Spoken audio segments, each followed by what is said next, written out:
کیوں آج ہمارا مورل اتنا ڈاؤن کیوں ہو گیا کہ ہماری مسجدوں میں اگر کوئی بھائی، چاہے وہ ہندو بھائی ہو یا مسلمان بھائی ہو، میں اس کی بات نہیں کر رہا ہوں، وہ بات آگے کی ہے صفائی کی، لیکن جو لوگ تالے لگاتے ہیں ان کی مجبوری یہ ہے کہ ہم اتنے بے سلیقہ ہیں کہ جب ہم استعمال کر آتے ہیں تو اسے اس قابل نہیں چھوڑتے ہیں کہ دوسرا کوئی استعمال کر سکے. ہم بتا کر آتے ہیں کہ دیکھو ہم اتنے گندے انسان ہیں، اور واقعہ کیا بیان کرتے ہیں کہ ہمارے بزرگوں نے اپنے ہاتھ سے صاف کیا تھا، اور کریکٹر ہمارا یہ کہ ہم خود اپنے ہاتھ سے گندا کر آ رہے ہیں. اتحاد المسلمین پر بات کرتے ہیں، مسلمانوں میں اتحاد ہونی چاہیے. مجمع میں دیکھ رہا تھا میں کہ اقرام مسلم پر گفتگو ہو رہی، اور ایک شخص پانی کا بوتل لیے ہے اور بغل میں ایک آدمی پیاس سے بوتل مانگنا چاہ رہا ہے، تو وہ کہہ رہے نہیں یہ منرل واٹر ہے، تمہیں نہیں دے سکتا ہے، میں خرید کے لایا.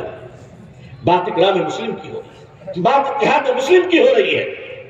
پورے دنیا میں، پورے ہندوستان میں چندہ دینے والے اپنے پڑوسی کو صرف اس لیے نہیں دیتے کہ وہ پسند نہیں ہے، اس کی زبان ٹھیک نہیں ہے. آپ نے طے کر لیا سب کچھ آپ نے طے کر لیا.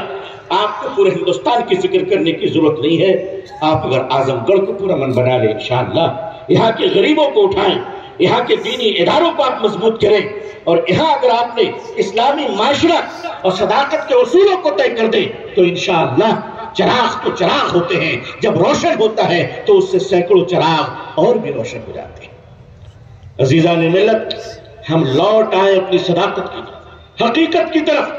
اونچے خاک اور ایک عجب مزاج ہمارا پڑ چکا ہے پولیٹیکل لوگوں کے پیچھے اپنی شان کو سمجھنا. اگر اس کے پیچھے ہم چلے، اس کے ساتھ تصویریں آ گئی، اگر وہ ہمارے بیٹے کی شادی میں آ گئے، بیٹی کی شادی میں آ گئے، تو ہم بہت بڑا انسان بن گئے. مسلمانوں، اس جھوٹے نشے سے باہر نکلو اور اپنی دولت کو اس طرح برباد کرنا بند کرو.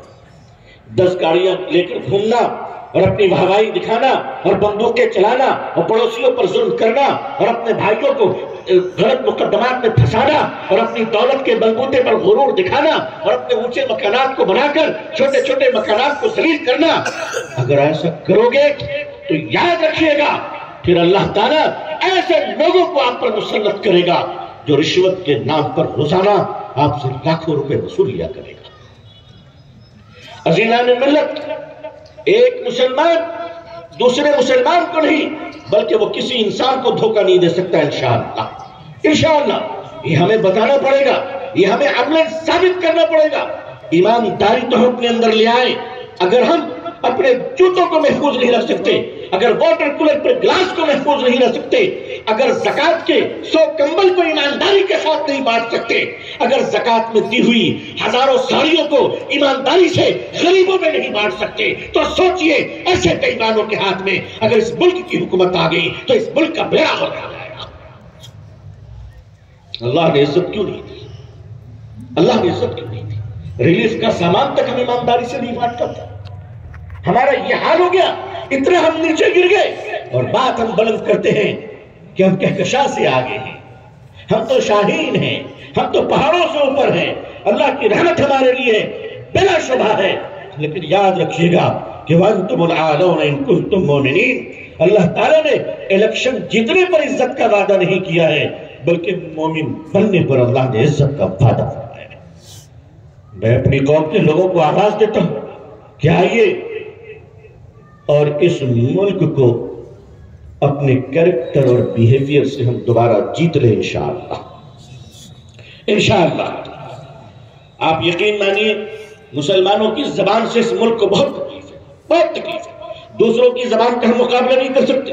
یہ ایگزامپل نہیں دے سکتے کہ اور بھی لوگ گالیاں دیتے ہیں کنتم خیر امت اخرجت للناس میں، اور تم میں کوئی فرق نہیں ہے. آپ تو نمونہ حیات ہے، آپ تو حضور صلی اللہ علیہ وسلم کے امت میں ایک بہترین لوگ ہیں جن کو اللہ تعالیٰ نے خرابیوں سے روکنے اور بھلائیوں کا حکم کرنے کے لیے اللہ نے نکالا ہے، دوڑایا ہے، چلایا ہے، بنایا ہے. ہماری زبانیں کہاں سے لی؟ بات بات پر مسلم جوانوں کے زبانوں سے گالیاں نکلتی ہے.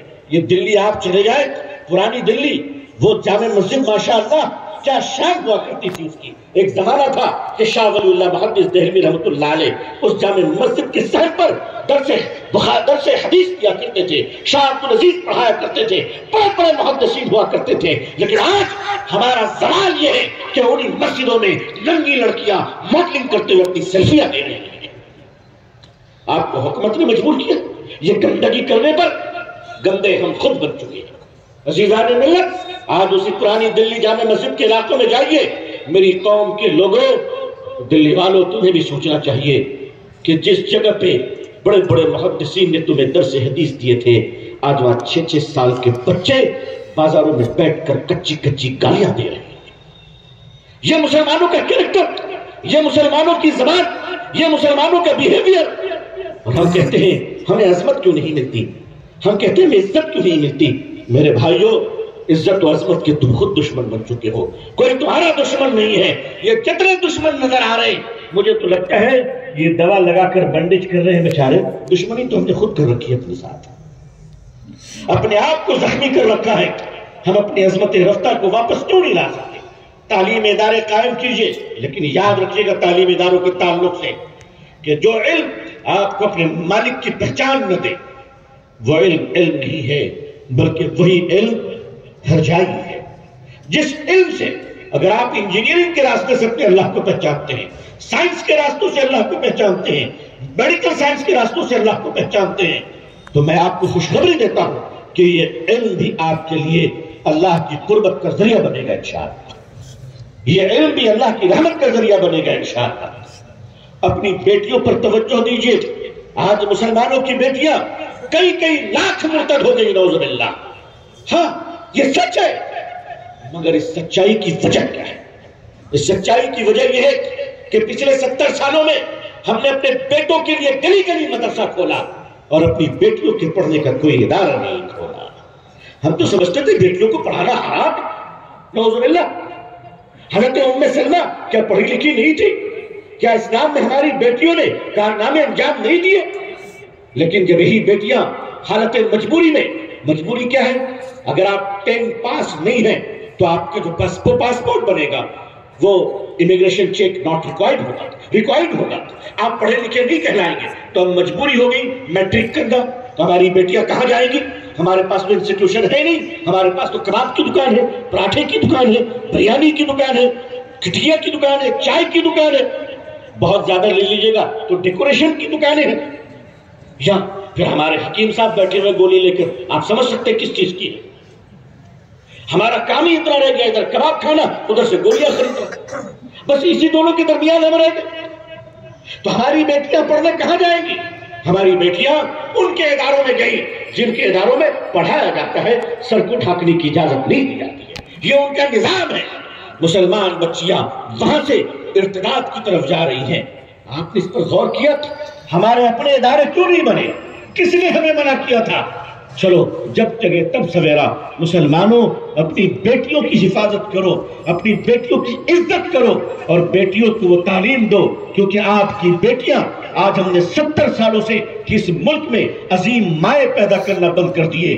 جب مائیں عظیم نہیں ہوتی ہیں تو قوم کبھی عظیم نہیں بنتی. قوموں کو عظیم بنانے کا نسخہ بیٹیوں کو عظیم بنانے پر ہے، ماؤں کو عظیم بنانے پر ہے.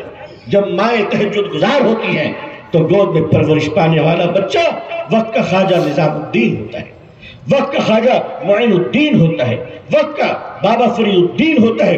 عزیزان ملت، آپ سب کو اللہ نے جو کچھ توانائی عطا فرمائی ہے، مال و دولت عطا فرمائی ہے، آج شادیوں میں، اس علاقے میں بھی جو شادیاں ہوتی ہیں، لاکھوں روپے، کروڑوں روپے بیٹی کی شادی پہ خرچ کیے جا رہے ہیں. مجھے حیرانی ہوتی ہے علماء پر کہ ایسی شادیوں میں علماء بیٹھتے کیسے ہیں جا رہے ہیں؟ کیا ان کی ایمانی غیرت بیدار نہیں ہوتی کہ جہاں امت کی بیٹیاں باپ کی غربت کی وجہ سے، ایسے بزرگ اور ایسے بوڑھے لوگ جو مسجدوں کے بعد، نمازوں کے بعد مسجدوں میں کھڑے ہو کر کہتے ہیں السلام علیکم، مجھے میری بیٹی کی شادی کرنی ہے، کچھ میری مدد کیجئے. جس قوم کا بوڑھا شخص اپنی بیٹی کی شادی کرنے کے لیے مسجدوں میں بھیک مانگتا ہو، اس قوم کے مالداروں کو ڈوب مرنا چاہیے. جس قوم کے بچے اسکول کی فیس نہ ہونے کی وجہ کر گاڑی کے پنچر سڑک کے کنارے بناتے ہو، ان ماں باپ کو اپنے بچوں کو 1000 روپے کی آئس کریم کھلاتے وقت 3-4 بار کم از کم غیرت تو آنی چاہیے۔ اربوں کروڑوں روپے خرچ ہو رہے شادیوں میں، اور ہم جیسے لوگ جا کر بیٹھے ہوئے ہیں، تصویریں کھچوا رہے۔ ہمارے اندر کا ضمیر کب جاگے گا؟ ہمارے اندر کی غیرت کب جاگے گی؟ کیا ہم اسے بول نہیں سکتے کہ اگر تم حضور کی شریعت و سنت سے نہیں ہو تو ہم بھی تمہارے نہیں ہیں؟ عزیزان ملت، کچھ سخت فیصلے کچھ کرنے ہوں گے۔ کیا ہم اپنی بیٹیوں کی شادیوں کے لیے سادگی کو اپنا نہیں سکتے؟ ہاں، سادگی پہ تقریریں بہت ہوتی ہیں، ہماری بہت تقریریں ہوتی ہیں۔ تقریریں آپ سن لیجئے تو ہم اس میدان کے پہلوان ہیں، مگر جب نوبت سادگی کی آتی، سادگی کہتے کس کو ہے؟ برطانیہ کا پرنس چارلز، ابھی اس کی شادی کچھ سالوں پہلے ہوئی، آپ جانتے ہیں برطانیہ کا شہزادہ ہے، مگر اس کی شادی چرچ میں ہو رہی ہے۔ مسلمانوں، تم کتنے بد نصیب ہو کہ تمہیں اپنے بیٹے کے نکاح کے لیے خدا کا گھر نصیب نہیں ہوتا ہے۔ مسجد میں نکاح کروانا اپنی شان کے خلاف سمجھتے، کیوں کہ ودھائک جی کہاں بیٹھیں گے، سانسد جی کہاں بیٹھیں گے؟ تم کو سب کی فکر ہے، فکر نہیں ہے تو اپنے حضور کی سنتوں کی فکر نہیں ہے صلی اللہ علیہ وسلم۔ تو کرو غلامی تو نہیں کی، کرو چیتیاں سیدھی تو نہیں کی، عزت تو ان کے پاس نہیں ہے، عزت تو اللہ نے اپنے محبوب کی غلامی میں رکھا ہے۔ یہ کروڑوں روپے شادی پہ خرچ، اور دیکھ پر دیکھ چڑھ رہے ہیں۔ کھانا ضائع جو ہو رہا ہے وہ تو اپنی جگہ پر ہے، اللہ نے دولت دی ہے تو اسے اپنی ملکیت نہ سمجھیے، اپنے آپ کو اس کا امین سمجھیے۔ مال تو اللہ کا ہے، اس کا حساب آپ کو دینا پڑے گا۔ اپنے مالوں کو اس طرح خرچ کیجئے کہ وہ مانوتا کے سمان اور ادھار کے لیے کام کرے، اور صرف مسلمان نہیں بلکہ سارے جگت کے انسان، چاہے مسلمان بھائی ہو، ہندو بھائی ہو، دیش ہو، پڑوسی ہو، ہم سب کے کام کیسے آ سکے۔ مسلمانوں، یہ ایجنڈا آج سے بنائیے، اس لیے کہ محبت اس دنیا کا سب سے خوبصورت پودا محبت ہے، اور محبت کے پودے زمین پر نہیں انسان کے دلوں میں اگا کرتے ہیں۔ آئیے ہم سب اپنے آپ کو دوبارہ اپنا ریویو کریں کہ ہم کس راستے پر جا رہے ہیں، دکھاوے کی زندگی سے ہم باز آ جائیں انشاءاللہ۔ دوسری چیز، اللہ تعالی ہماری زبانوں کو سچی اور میٹھی بنا دے۔ اللہ تعالی ہمیں بہتر اخلاق کا مالک بنائے۔ واقعتاً مسلمانوں کے اخلاق بہت گر گئے، پڑھے لکھے دینداروں کے اخلاق سے طبیعت اوب جاتی ہے کہ اللہ قرض لینے کے بعد دینے کا نام نہیں لیتے، بلکہ بعض تو بیچارے جنہوں نے پیسے دیا ہے وہ شرم کی وجہ سے مسجد بدل دیتے ہیں، اس لیے کہ جس نے لیا ہے وہ بے شرم تو وقت پر آ جاتا ہے، اسے کوئی فرق نہیں پڑتا۔ بھائیوں، دوسروں کی امانتیں لوٹا دو اس سے پہلے کہ تم لوٹ جاؤ اللہ کی طرف، اس کی فکر کرو۔ آپ ابھی مجھ سے پہلے مفتی راشد صاحب نے بیٹیوں کے حصے کی بات کی۔ ہم لوگ تو بیٹیوں کو اولاد سمجھتے ہیں مگر حقدار نہیں سمجھتے۔ جو آدمی اپنی بیٹی کا حصہ نہیں دیتا ہے وہ تہجد پڑھنے کے باوجود ڈکیت ہے، ڈاکو ہے، وہ طواف کر رہا ہے مگر ڈاکو طواف کر رہا ہے، جس نے اپنی بہن کا حق مارا ہے، اپنی بیٹی کا حق مارا ہے، اپنی بیوی کا حق مارا ہے۔ اللہ تعالیٰ ہمیں اپنی بہن، بیٹی، بیوی اور ماں کا حق ادا کرنے کی توفیق عطا فرمائے۔ اس کی فکر کیجئے۔ علماء ماشاءاللہ ہمارے مدارس سے بہت فارغ ہو رہے ہیں، سالانہ 1 لاکھ علماء فارغ ہو رہے ہیں۔ دعا کیجئے کہ اللہ ان علماء کی تربیت کا بھی نظم فرما دے، تاکہ یہ ایسے بن کر نکلے کہ ان کو دیکھنے کے بعد دوسروں کا ایمان تازہ ہو جائے انشاءاللہ۔ ابھی ذرا ایمان میں تھوڑی گڑبڑی ہو جا رہی ہے، اس لیے اس کا تازہ کرنے کے لیے ان کی تربیت ہونی ضروری ہے۔ اللہ اس ملک کے مدرسوں کو اسلام کی نشر ثانیہ کے لیے دوبارہ مثالی بنا دے، آمین۔